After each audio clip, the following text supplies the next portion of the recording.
Genesis 13. Abram and Lot separate.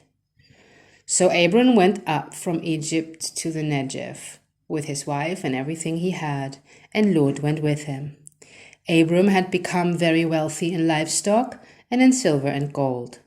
From the Negev he went from place to place until he came to Bethel, to the place between Bethel and Ai, where his tent had been earlier, and where he had first built an altar.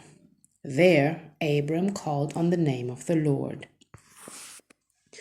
Now Lot, who was moving about with Abram, also had flocks and herds and tents, but the land could not support them while they stayed together, for their possessions were so great that they were not able to stay together. And quarreling arose between Abram's herds and Lot's. The Canaanites and Perizzites were also living in the land at the time. So Abram said to Lot, "Let's not have any quarreling between you and me, or between your herds and mine, for we are close relatives. Is not the whole land before you? Let's part company. If you go to the left, I'll go to the right. If you go to the right, I'll go to the left."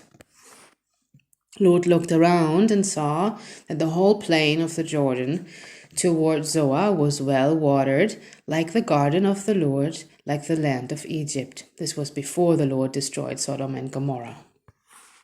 So Lot chose for himself the whole plain of the Jordan and set out towards the east. The two men parted company. Abram lived in the land of Canaan, while Lot lived among the cities of the plain and pitched his tents near Sodom. Now the people of Sodom were wicked and were sinning greatly against the Lord. The Lord said to Abram after Lot had parted from him, "Look around from where you are, to the north and south, to the east and west.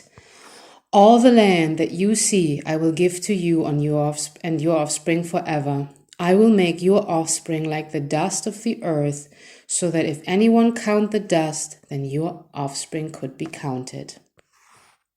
Go walk through the length and breadth of the land, for I am giving it to you."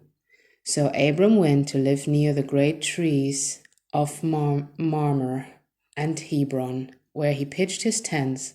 There he built an altar to the Lord.